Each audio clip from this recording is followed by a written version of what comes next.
Welcome to Cut the Bull, an insightful podcast which addresses the news of the day and the cultural issues plaguing our society, bringing logic and context to these topics and discussing solutions too real for mainstream pundits. Now, here are your hosts, Charles Love, Shamika Michelle, and Wilfred Riley.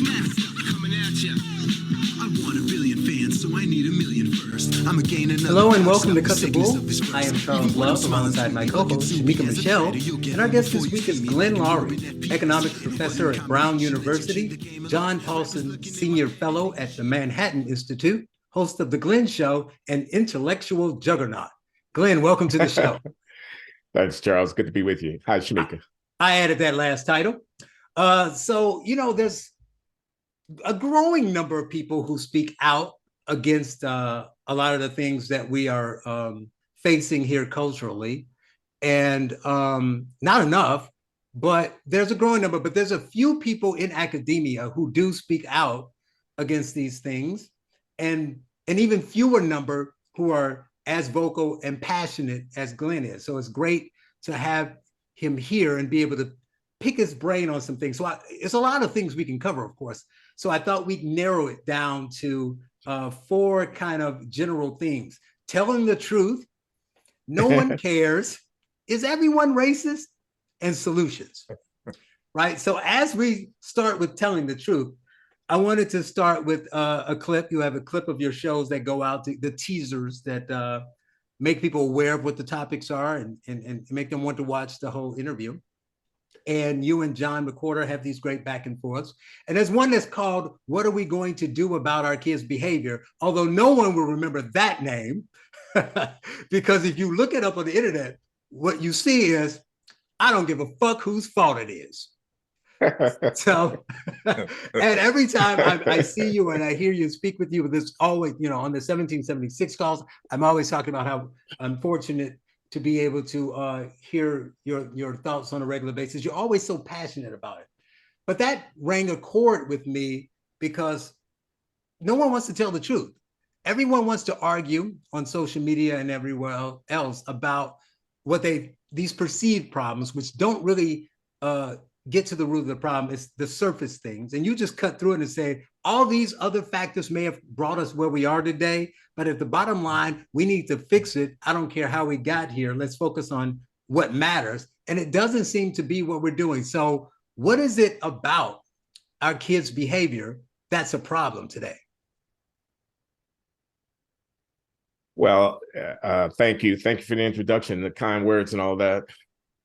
I'm just trying to stay in touch with reality over here. That's kind of my attitude. My attitude is, if there's a bunch of kids coming down to Lakefront Chicago, Michigan Avenue and whatnot, and beating people up or shooting each other or turning over police cars or whatever, and they mostly, almost all of them are Black kids. Maybe they've coordinated by social network and they're going to go out and they're going to have a nice time. And you get this kind of mayhem. You get buses taken over, bus drivers get beaten up and whatnot. Mm-hmm. That this is a failure to socialize the young people into a way of comporting themselves in society that's compatible with decency, with respectability, with anybody having any sympathy for them, with what their obligations and responsibilities are. I mean, come on. This is unacceptable. Now, I don't give a fuck whose fault it is. Is what I'm saying. Obviously, there's a failure here. We can get out a notepad and start making a list. We can talk about the family. We can talk about the culture. We can talk about, is there any jobs here? We can talk about the schools, et cetera. We can talk about religion and civil society and whatnot. I don't have a panacea.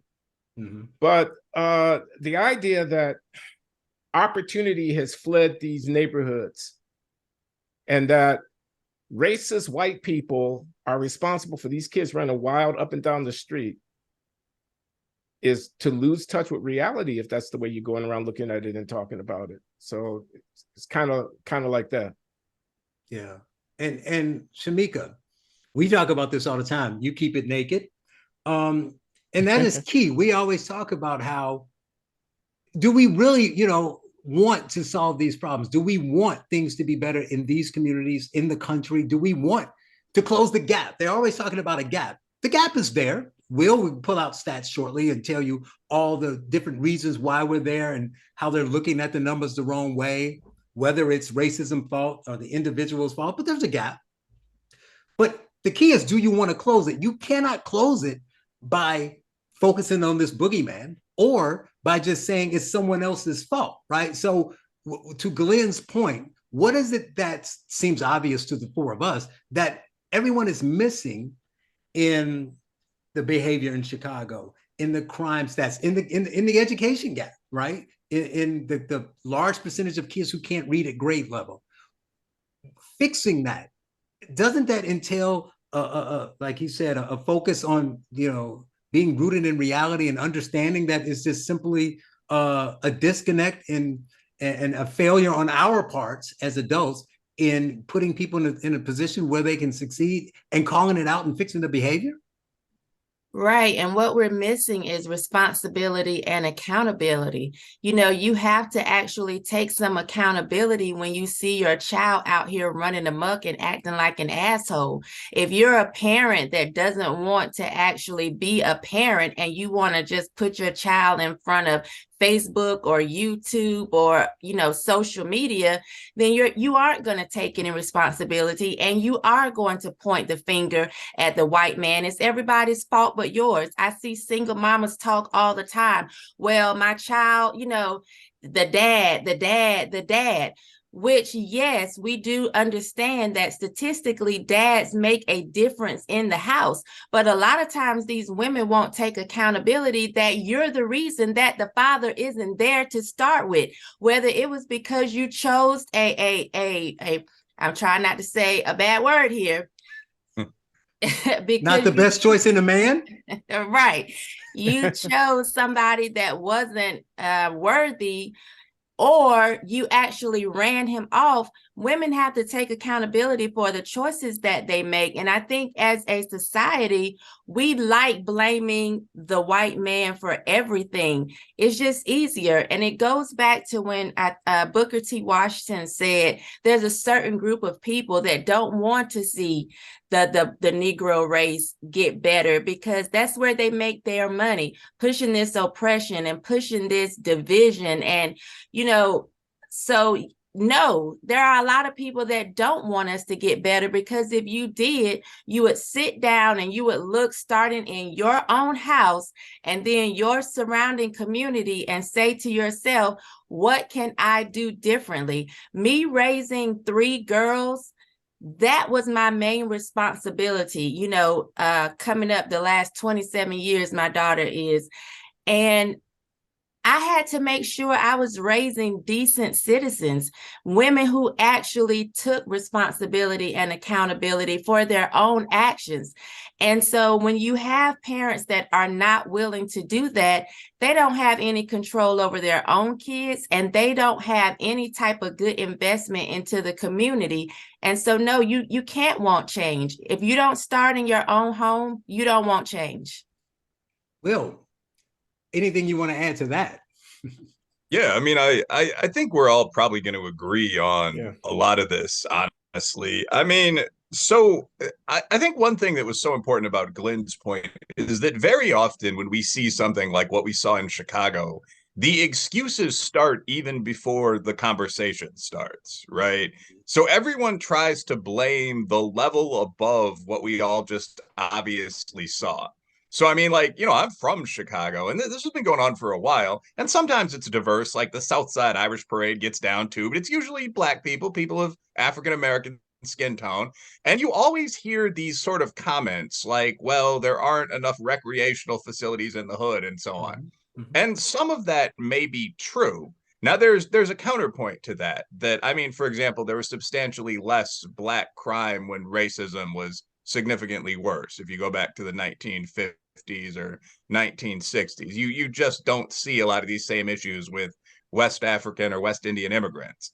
You do see some of them here in Kentucky and poor white communities. So that the racism narrative is really pretty weak, in my opinion. But I think that beyond all that, beyond these kind of academic and think tank debates, there's also just the reality, which is that if you see what Glenn might correct this, but 5,000, 8,000 people downtown in the city doing this crazy shit, like taking over buses, threatening the driver. I mean, you've seen people in New York set cop cars on fire. When you see people doing this, and when they're doing it on social media, when their Facebook and Twitter threads call things like, yeah, we active, people are going to notice that. Whatever people might say politely in public, every white, Hispanic, Black immigrant, whatever citizen of Chicago is aware of this. It's on the news. So you have to discuss at some level what's happening. How are you going to stop these kids from doing it? What are you going to do to their parents after they do it? You can't just say that there's some invisible factor in the background that's making them do it. One last point as a Chicagoan, by the way, like all that stuff that's downtown in the city, like the huge Grant Park green space that has that free bandstand there, the Bean and all those tourist attractions that cost nothing to be photographed at, making out with your girlfriend. I mean, all that stuff, Navy Pier with all the outdoor attractions for a buck, all that stuff was set up so that there would be places for people to go to some extent. So, I mean, the idea that when people go there and riot, they're fighting because there's nothing to do, just walk through the park holding hands and eat an ice cream. Like the idea that society has to subsidize everything you want to do, or you're going to throw a bus driver off his bus, that's not something people are going to be willing to accept long term. So when people start doing that, yeah, Glenn's right. You have to talk about why that's happening, or how often that's happening at least, and what you're going to do to stop it. Well, that's a good point too, Glenn. So are they saying, Will made a good point. So there are public spaces that are free in the city, but they're not in their quote unquote neighborhood. So are they saying that there is some kind of systemic racism, or there is a problem causing this because of proximity? Because it's just the sheer act of having to get on the train a few stops and go, as opposed to walking across the street, is the reason? Because these are free spaces. These are also their spaces. And I know you talked about that was the new mayor-elect who said that when he saw it, was like, well, we just need to create more spaces for them. It's been a long time since I lived in the city. My son, Alden Loury, he writes for WBEZ, the Chicago local public radio station. Is a they're on journalist, Navy Pier, I believe, and he has a monthly column in the Sun Times. He's a liberal. He's a lot more liberal than I am, and we still get along. But what he's been saying is that the parks in the local neighborhoods, the small parks scattered throughout the city, are not safe, and people don't feel like they can go there and blow off steam or whatever, and they ended up all congregating downtown. I don't know. I wanted to underscore something that Will just said about how everybody can see what's going on, and it'll become the topic of, kitchen table conversation, even if it's not something that you necessarily want to say in polite company. And it's going to be the thing that nudges the investor to relocate his hedge fund headquarters to Miami, or the thing that gets, somebody who's making a decision about whether they're going to live in Chicago or they're going to live someplace else to, decide that the city's not the place for them to raise their family. And there's an issue of leadership here. It's not just policy, it's also, like, I almost want to say spiritual. It's also like values. It's like moral. It's like right and wrong. Don't make excuses for stuff that is wrong. That's like inexcusable, So I just wonder where the voices will come from. I mean, we're just some talking heads over here, all agreeing with each other that would actually reach these kids. Mm-hmm. But that's a good point, because I think about that a lot, and I know I joked earlier about how I'm always bringing up shaming, but I do think it's a moral thing. I think that there was a difference. It obviously can go too far, but there was a different time when you had did bad behavior and the community did something. Some people would just simply say something about it. Sometimes it was an action, sometimes it wasn't. But they would just say, "Hey, kid, you can't do that," right? And Will said that the conversation and the excuses start before they even know what happened, and that's where we are now. someone would rob a liquor store, and before we ask how the victims are, did anyone get shot? Are they okay? We're asking, well, let's consider what his home life was like. And we start to maybe not directly condone the bad behavior. We don't say bad behavior is good, but we, condone it in a way by saying, bringing in all these other elements that may be the problem, the racism and things of that nature. And you talk about where the voice is going to come from. And I think that's really what's important. I know I talk to my friends and family, and they're not okay with this. They're not conservative. It's not a political thing. They agree, but are they, like you say, just talking at the kitchen table, or are they going to be willing to, take a further step in their community to mentor someone or to say something about it? Because otherwise, people will just think it's okay because the elites and the people who are writing the stories, whether it be entertainment, TV, movies, or the articles in the TV news, they're acting as if it's okay. So we know in our minds it's not okay, but we're watching around. We're like, I think we're being punked because the society is making us think it's okay. So I better not just say anything because I don't want to be the odd one out saying that this behavior is wrong. And so it becomes a self-fulfilling prophecy. So, Will, what do you think about how we can get around this problem and make a change that's that's long lasting? So there are a couple things here. I think that the answer to some extent has to, I mean, it does involve kind of the talking heads here. I think, and all of us do a good job with this, ordinary people have to point out obvious reality. That's the answer. I mean, I think whether that's through social media, I mean, all of us have leadership roles. You can't be a coward. You have to point out that what you're seeing, and I mean, I'll throw in something like men aren't women here as well. When you see something that's obviously accurate, you need to say it despite current upper middle class taboos. And I suppose those taboos have always existed.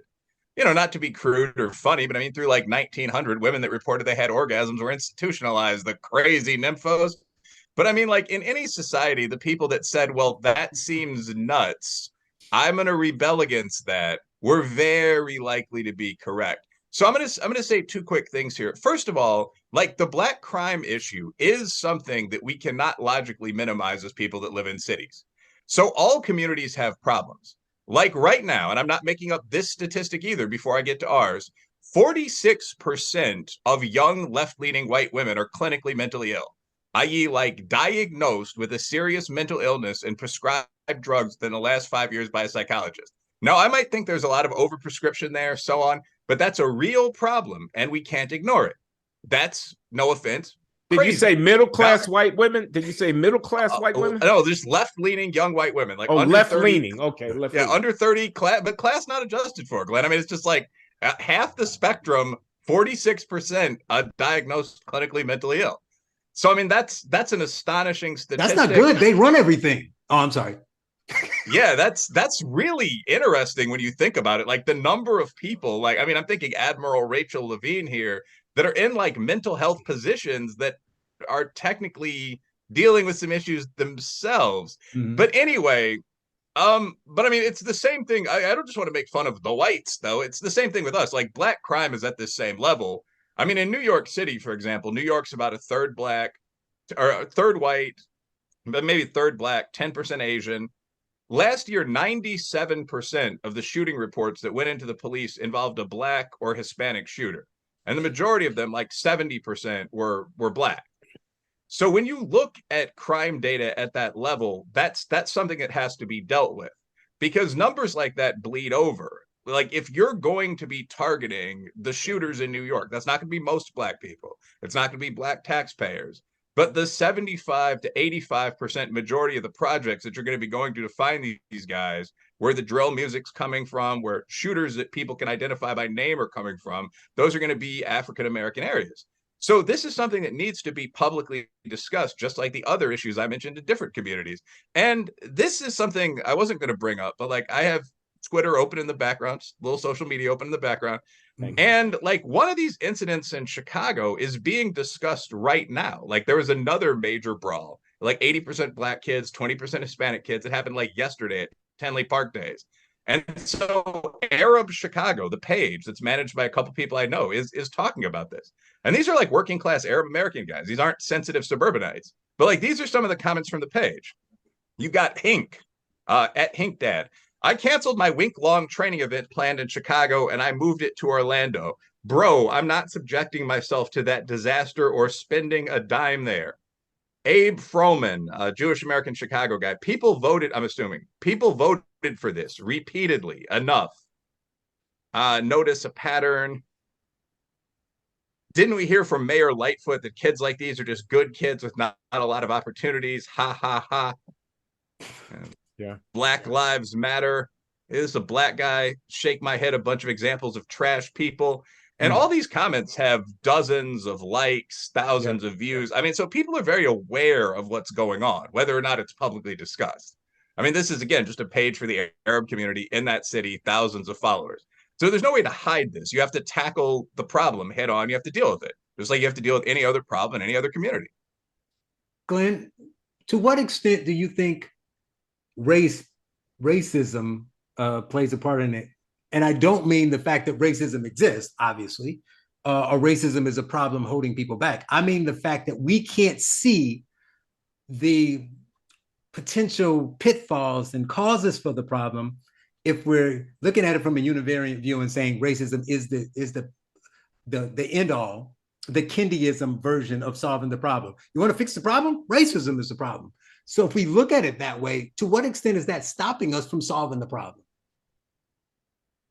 Yeah, well, I mean, I can see the case that you might want to make, structural case about how racism factors in. It would be historical and have to do with the nature of the economy and taking a long view about how the city got shaped the way that it is, how the neighborhoods evolved the way that they did. And, you know, I mean, that's a narrative. I mean, you can go there if you want to. I don't think there are any solutions in that. Mm-hmm. I mean, you know, how did Will put it? Just what common sense, ordinary people would see if they looked at it. What about the family? That they see that. So you got a lot of kids without fathers at home, a lot of chaos in their domestic lives and whatnot. What about the schools? Mm. You know, there's a lot of lost opportunity for cognitive development because institutions are not functioning effectively. You know, you got culture. Is racism responsible for the value normative matrix that governs how people understand themselves, who their heroes are, what they think is a dignified and noble way of living, if they've even given any thought to questions of nobility and dignity? Whatever, you know, there's a lot of things that you could point to. I don't take the racism arguments seriously, and I don't think anybody really believes them, frankly. Yeah, I don't think they believe it, but what I'm saying is it may block them from considering, the ones who do believe it, the ones who are in control of the what is Black narrative. It blocks them from considering other possibilities. So you mentioned the schools. Most people will say the schools aren't effective and they're not working. We need to fix them, left, right, and center. But those of the left will say, but that in itself is also racism. The reason the schools are found, no matter how many stats Will gives them or how many, well, you say it's political. Well, all your politicians are in the same party. All of them have been Black for the last 5 elections. So you have Black politicians who agree with you politically who haven't fixed the problem. And they'll say, that's still racism, right? So because they will just blindly move forward down the racism track, I'm saying, is that causing a bit of a problem because they won't see any possible solution? Well, I think you want a yes as an answer to that question, so not I'll give necessarily. It to you. Yeah, no, well, and I don't disagree. I think it is an obstruction in just the way that you say, but I think it's like it's deeper than that. I mean, it's a way of talking. It's not real politics. It's like calling somebody a witch. It's like it's like invoking witchcraft and dark forces. You know, of evil in the world and stuff like that. He's a racist. And, you know. Yeah. And I think the real racism is the soft bigotry and not so soft bigotry of low expectation, thinking people can't do any better. I dare not tell them the truth, for they won't be able to take it because, they're not capable of living up to our standards. We can't ask too much of them. We can't ask for parents to raise their kids, for crying out loud. We can't ask for people to obey the law. We can't ask for them not to burn down their own neighborhood when they don't get the right verdict. Mm-hmm. We're going to get rid of the test in the higher education realm because, we can't ask them to actually know how to read the paper and give a cogent recitation of what it said. Mm-hmm. Yeah. Well, so why is it that racism? Why isn't it racism when the president of the United States uses demagoguery and lies to mobilize and drive Black people to the ballot by making them afraid the white supremacy is going to get you? This is the president. This is a political strategy. Mm-hmm. You Black people are being led around with a ring through your nose, being told to be afraid. Dark forces are going to emerge and are going to take your freedom away from you, but I'm your white savior. Why isn't that racism? Right.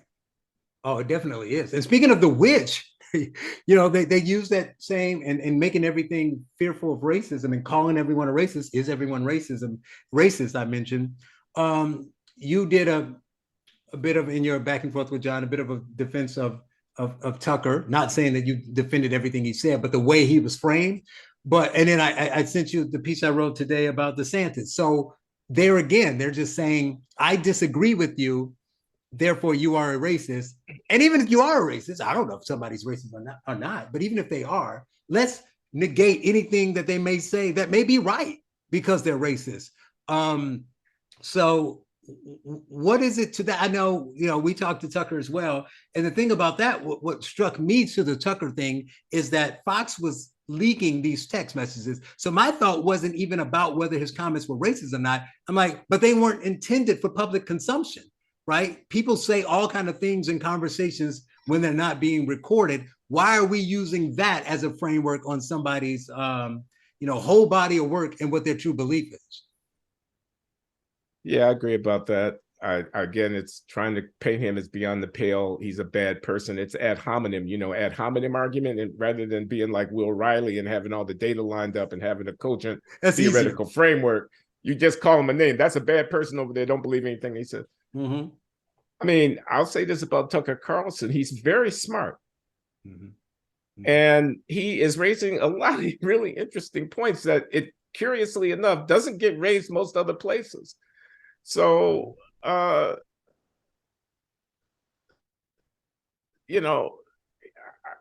thought he was an important voice. I guess he's going to continue to be in some form or another in the American conversation because, so the summer of 2020, everybody remembers, the mostly peaceful protests and whatnot. Yep. And, a lot of stuff went down. And if you wanted looking on mainstream cable or network TV for reportage about it, I mean, you got gaslighted. Mm-hmm. You got told that not to believe your lying eyes.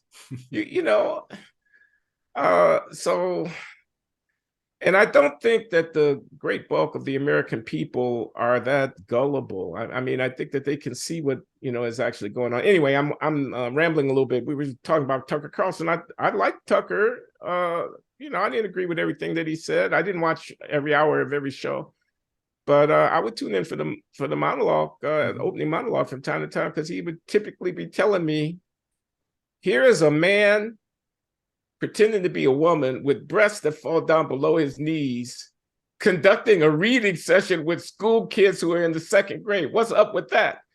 Now, to me, that's like somebody should be saying that, Right. Yeah. So, I want to go to Shamika and talk about these. Let's just call everybody a racist and solve a problem. But since to your last piece, I get in trouble with my wife for giving too much of my real life in there. But sometimes this stuff is important. It's not like I'm using names. But the thing you just said about second grade literally happened. I know we've had conversations before about my son in school and what's going on. But I got an email last week about how they were excited about bringing an LGBT author in to read to the kids. So I'm like, maybe there's a use for that. So I didn't say, pull my kid out or what's wrong with you? You left this. I just said, well, why? What is the academic advantage of this? And they said, well, we wanted them to meet an actual author. I'm like, why does it have to be LGBT? And they couldn't really answer that.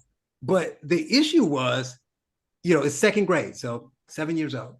So they're talking about we need all these other experiences. I said, well, a gay man's experience is a man. That's a sexual preference. So talking about that with second graders is kind of off. So sometimes I got to bounce this off of other people to see if it's just me and my conservatism. So I asked a friend of mine who's gay and a high school principal, and he said, what the fuck is wrong with these people? That was his response. And, so it's important too, because people don't think this is happening. They think this is just something that people make up in conservative circles. This is actually happening, and they can't really explain why. So it's just a little odd. And I wanted to put a point on that piece there. But Shamika, Tucker, DeSantis, everybody we disagree with, racist. What do you think?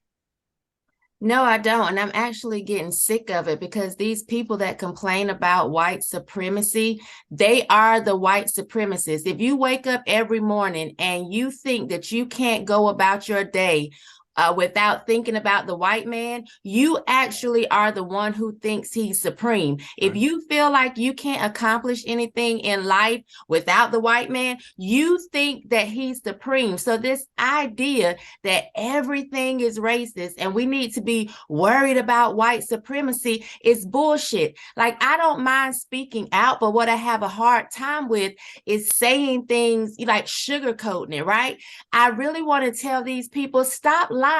When my children go outside or when I go outside the house, I'm not worried about white supremacists. I am worried about your little nigglet kids that you refuse to wrangle. Get out from in front of the TV, you fat slob. Stop blaming, oh, there's no recreation centers. Get a jump rope, draw some chalk on the ground. Let's play hopscotch. Do something with your own kids. Take responsibility instead of always looking for the white man. It pisses me off because I'm sick of hearing it, and I'm sick of the excuses, and I'm sick of the lies. So no, everything is not racism. A lot of this is just a lack of responsibility and accountability, and it's Black people in their bullshit and just lying all the time. They wake up to just tell lies and be fuck-offs and be idiots, and I'm sick of it. Will, to the lie, I'm always saying, also another phrase of mine is, do they believe what they say? So when LeBron says, I'm afraid of white people, Kerry Washington says, I'm afraid of white people, but they refuse to live in a Black community. Is Shamika right? Are they lying? Well, I mean, LeBron James is the most terrified 6'8" man I've ever met. I mean, no, I don't. Those I don't damn really white think people, let me move in their neighborhoods. I don't think LeBron James, who grew up in the projects of Akron and apparently used to be a pretty cool guy. No, I don't think he's scared of white people. I think there are levels to this. I think there are people that believe some of this crap. Like a stat that some of us, including, I think almost everyone on the panel's dropped this at one point or another in media interviews, but they've interviewed Black and urban white men and asked them how many unarmed brothers, how many unarmed Black men they think are killed every year by the police. And the answer is invariably between 1,000 and 10,000. So I think there are those white liberals, or is that Black people? No, it's Black people and white liberals. Mm-hmm. The white liberals think it's even more than the Black people, which is funny. But I mean, it's just like urban men in general believe this. So I think there are just ordinary people on the street that have heard this crap from CNN, MSNBC, and they can't imagine that the media is just manipulating all of the racial groups in the country with lies. So, I mean, the logical assumption is that George Floyd and Jacob Blake and all these people are the tip of the iceberg. They're outliers of a much larger set of, cases that must be out there. And in fact, these are virtually every case that exists being shoved in front of our faces over and over. So some people believe this. I don't think that fairly sophisticated people do. Like, I don't think that LeBron James believes that living in the Hollywood Hills or wherever he's at risk of a mob of white people killing him. So like when you get up into the people that actually make policy, that actually have power, I mean, my guess would be that this is almost totally strategic. So like when you look at like the Tucker Carlson racism accusations, I mean, there are two things that come to mind. Like, first of all, like I loved Glenn's line, like it's like calling someone a witch, like burn him. You know, like the old test. What was the old test for being a witch? Like they'd throw you in the water, and if you died, you weren't a witch. So it's like a win-win either way. Right. I mean, it's kind of the same thing with this. Like the idea is that by calling Tucker a racist, you remove him from the realm of normal discourse. So that anyone that continues to follow this racist also is someone who shouldn't be taken all that seriously. And anyone who wants to be viewed as kind of a normal upper middle class person that can still be interviewed on CNN is supposed to stop following and citing him. That's the point of that label. I guess my own reaction to that, one, I don't think that the thing Tucker said, like, that's not how white boys fight or whatever. I don't think that that's an especially enormous deal, honestly, like in a private text message. Right. Like, I'm pretty sure that I've messaged friends of mine comments like, yeah, that's that white guy pervert crap when it comes to describing, say, polyamory. You know, I don't think I'm a racist. I think that almost everyone, when they're talking to their buddies, has had some comments about women. Women have had some comments about men. You know, these dudes, let's say, be like that. There's nothing especially unusual about that.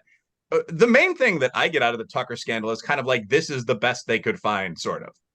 Like they didn't find, quote unquote, the N-word. They didn't find any slurs for white or Hispanic groups. They didn't find any real abuse of women, bitch, the C word, anything like that.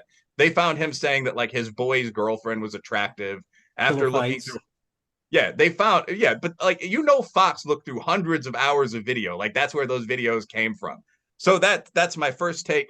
My second take's a little more controversial. It's that even if someone is a racist, I don't really see why that would remove them from the realm of those that can speak. Like if Steve Thaler or Umar Johnson dropped a statistic that was real, and both of them have in the past, I don't see why I would listen to that and then say, oh, that must be a lie. In fact, I have no idea whether those guys in personal life are dramatically racist, but I know both of them have been canceled. But so, like, if Vidar or Jacobin says something that's statistically factual about illegal immigration, just point blank, that it's still statistically factual. Right. There's no need for people to be shy when it comes to saying that. So one, I don't think the dude is an enormous racist. Two, it kind of doesn't matter when it comes to the immigration numbers or whatever. And Glenn, let's end on what we can do to move this forward. I know that we all, I forgot, Will, I was going to say we were all at the old Parkland, but Will couldn't make it. He was invited. He was supposed to be there, but it was a really powerful conference. And, you know, I thought it was wonderful, but I don't know how we keep that momentum going, for one. And then two, how we get, I know Will talked about ordinary people, and that's my big push. I think we fix this by getting ordinary people to pay attention and somehow, in some small way, get involved. I know in our last episode, we interviewed Natasha Dunn, who was a woman that went viral in Chicago talking about the migrants coming to the South Side. I saw it. So at the end of that conversation, I'm like, let me ask you a question, because you're a normal person. You talk to people in the neighborhood about what's going on. What do you all say about J6? And she was like, what is that?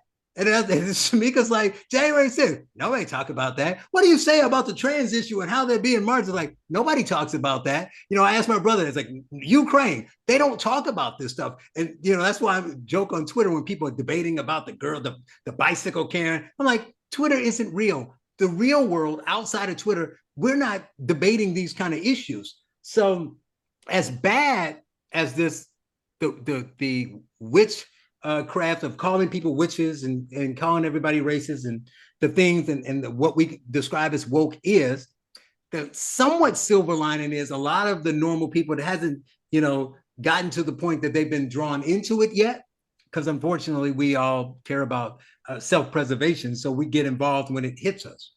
But how do we get them to see that this is a problem for the entire nation and they should be involved? And do you think that woke has gone as low as it's going to go yet? Has it hit rock bottom? Well, I'm not a chronicler of our times. I expect we are past peak woke. Where I would look to see is in the district attorney, mayoral elections, and things of this kind in the cities. It's true that Brandon Johnson was elected mayor of Chicago, and that's not necessarily a good sign from my point of view in terms of peak woke, but I think, you know, you're seeing different kind of politics play out in St. Louis and in Baltimore and, Philadelphia, and we'll see what we will see. We're all, I guess, pundits. We can tell the truth as we see it and try to push the needle in a particular direction. Mm-hmm. I've been thinking, don't you have to take a stand? Don't you have to actually, get political, and, don't you have to vote and encourage other people to vote in particular ways? And, right. I'll confess to being a little bit reluctant to sort of full-throatedly endorse a conservative electoral identity, a Republican, Trump support. I don't think any of us have done that except for Shamika. But I mean, what about the school choice issue? Isn't it an outrage? I mean, yeah. Your children are like captives of a labor organization that is not delivering the services to them, and they and that there's and what about this immigration issue? I mean, does it have to come to abandoned school buildings being repurposed to house undocumented workers in order for right around the corner from right where concentrated Black populations are living and whatnot? Before you ask the question, what are the interests of African Americans, and what about the easy appropriation of our political capital, our history of civil rights struggle and whatnot on behalf of the newest cultural innovations of whatever sexuality and identity thing might happen to come along, as if it was the same thing when it's not the same thing at all. Right. So I don't know. I didn't answer you because speak hard, up for what you think is right. That's all I can do. I speak up for what I think is right. Well, and you talk about speaking up. I know I have a friend. It's been a while. A few months ago, who was excited because you were invited to and allowed to speak at her kid's school, Belmont Hill, and I know Belmont Hill. I know that I spoke at that's what you're telling me. They said you spoke there. Okay. And the weird thing is, one is key because you have to go wherever you can and speak as often as you can. But what was weird about it, I said, well, how did it go? They said the boys gave you a standing ovation and the teachers walked out. Did you even notice that some of them walked out? I didn't notice the teachers walking. I did not, but it was a room full of people. I mean, it was like 1,000 kids there, something crazy like that. They have a morning convocation. It's part of the thing. And they all had their jackets and their ties on, and it's a boys' school. Right. Very well endowed campus in the suburbs west of Boston. Mm-hmm. And all I said was, do you remember Hans Christian Andersen's tale, The Emperor Has No New Clothes, Emperor's New Clothes? You remember that tale where these tricksters convinced the emperor that these are going to be magnificent garments, but only the wise can see them. Anybody who can't see them is stupid. Mm-hmm. And people are working at looms and there's nothing to be seen at the loom and nobody is saying anything. And the emperor is, then they give him his new garment, but of course he can't see it. And he's walking naked through the street and nobody is saying anything till a kid comes along. Anyway, long and short of it was, this is something like that. A lot of people can see stuff that's going on, like that it wasn't mostly peaceful protests in 2020, or like that those kids rampaging down the street in downtown Chicago are a public menace or whatever. And, but nobody wants to say anything about it because nobody wants to be called a racist. Nobody wants to be thought, you can't call a quote unquote a thug. You can't call, Mm-hmm. And yet it goes underground. And my point was, it's waiting for an explosion. It's a tinderbox. It's a very dangerous, unstable situation. And I gave examples of that. Right.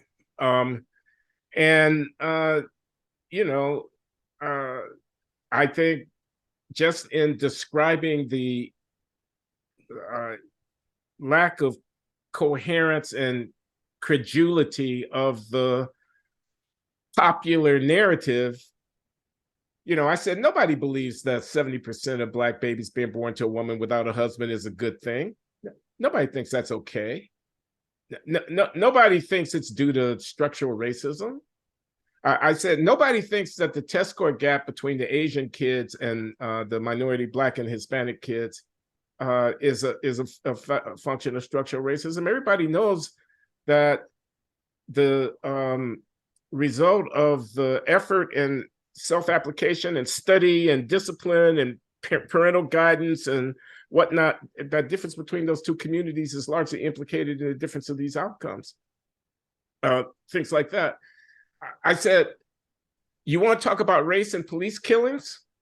Well, then you better get ready for people to talk about race when they talk about other kinds of killings.